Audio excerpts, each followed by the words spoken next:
Fringe is another TV show made by J.J. Abrams, it's all science fiction. It's kind of like X-Files meets Lost a little bit. And I love Fringe. I try and get everybody on it because I think it's totally underrated. Yeah. And like people haven't seen it.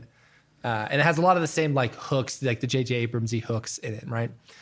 Anyway, so it got me thinking, first off, if either of those shows were on the air today, they would be the hugest shows in the world.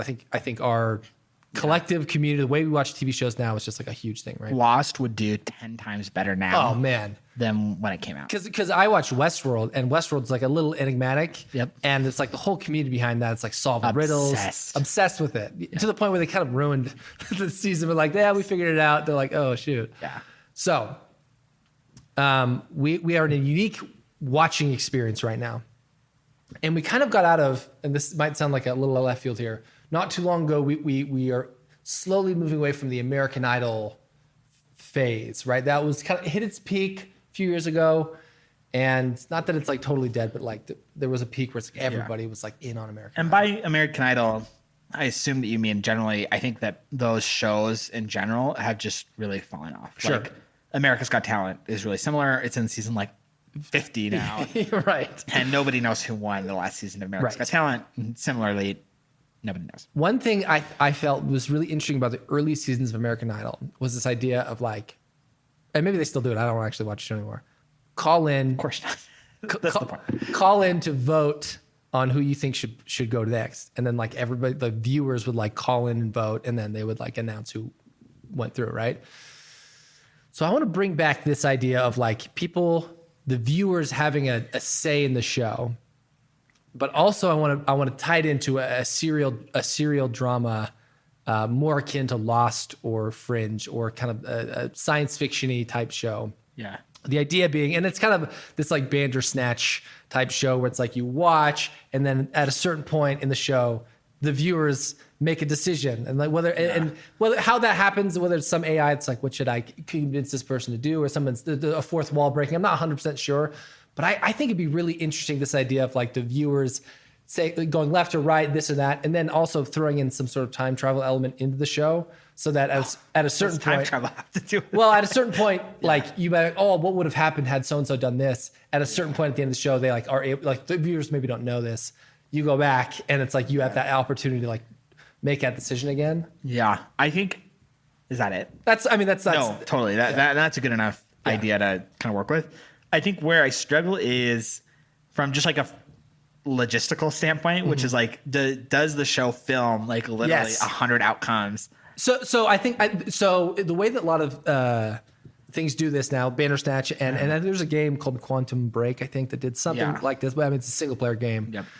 Where you have basically these like points that thread through that, like no matter what you choose, you kind of always hit these certain beats. Yeah. No, and like Choose Your Own Adventure books, which I swear I've talked about on the podcast before, really similar, where there are multiple threads of the plot that are still going to take you to these key moments. Right. And I think the idea here is that you say, all right, we are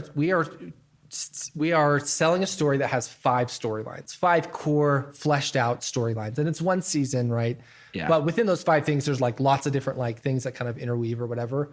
And what made me think of this is I saw some article recently about Twitch plays Pokemon. Do you remember that whole phenomenon? The best. For those who don't know, Twitch, I want to recapture that so freaking bad because it was magic. It was like really fascinating that everybody came together. It's like, oh, we'll like try and solve this thing or whatever, right? Yeah. So the idea of like Lost, where there's like puzzles and this thing and like everybody's engaged, right? Because we do this now, right? Like everybody watches Bachelor in Paradise or whatever, and they come together the next day and be like, oh, did you the fight and this and the that, right? Like we're already doing this. We're so ingrained with television these days. Yeah. I don't think we have a good enough meat to like tear into. And I think something like this where like we're actually interactive, like, oh, what did you vote for? Oh, I voted he should walk away or he should shoot him or whatever. I think that'd be really interesting. Totally. I think completely agree. And I think if you can figure it out logistically, like how do we actually operationalize the production of multiple paths, then I'm definitely bought in. And I think, so Twitch plays Pokemon, which we'll go back to really quickly. What was interesting about that is you go to like the subreddit and people were like pushing for certain outcomes, right? They were pushing for when this happens, we're going to all do this. And I think that I'm really into that idea, which is like trending on Twitter is like the choice that everybody's kind of go left. Because it's a voting mechanism. It's not just like, oh, what did you vote for? Oh, I think we should do this. It's more like, okay, I'm gonna literally tweet for the next 24 hours, just trying to get my position pushed. Yeah. And being part of something like that is really fun, right? And especially when it's like an A choice and a B choice are so neck and neck, and it's like I'm just like gonna talk to everybody and try to get votes for my position. Totally. And me and my group of analysts that are all talking about this show every day are all bought in on this being the right choice or the choice that's gonna stop Amy from dying in the well or whatever. Think about Love it. Did you watch? This might be a dumb comparison. Did you watch Gilmore Girls? Of course, I watch Gilmore Girls. Imagine if. Imagine if I know exactly where you're going with this. if that there's a moment where it's like, which boy does she go with? Rory or Jess or Dean. Dean? Jess or Dean. And it Vote is like now. it is still to Literally this day. going to fists for Dean. Obviously, just to get that out there on the podcast. Obviously, I'm voting for Dean, but Jess sucks. Jess literally sucks so bad, but people love Jess. I'm voting for Dean. But those kind of moments would be awesome. Awesome. Yes. And I feel like it's like all the pieces are in play. We have the technology. Everyone's As got like a phones series now. finale, and everybody's like, who are we going to pick for this girl? Yeah, we are choosing this fate. I think it would draw everybody in. Everyone would just be frothing for season 2. I think maybe a good like test, a couple of different ways that you can maybe put it in the wild if you, for some reason you're listening to this podcast and you actually can make this real. Would be one like a web series, which I know is like kind of lame, but it would prove out the theory to potentially get on like network television or whatever you have to get to Netflix. The second thing would be maybe it's not like every single episode. So it's let's say a 20 episode season, fairly standard. Maybe it's not every single episode has multiple branched choices, but maybe there's an opportunity 5 times in the season to make like a huge decision. Shift.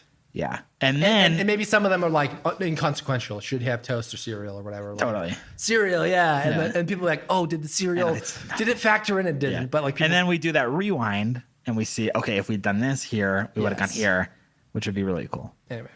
So I don't know what you call that. Love it. I think there's something cool there. Love it.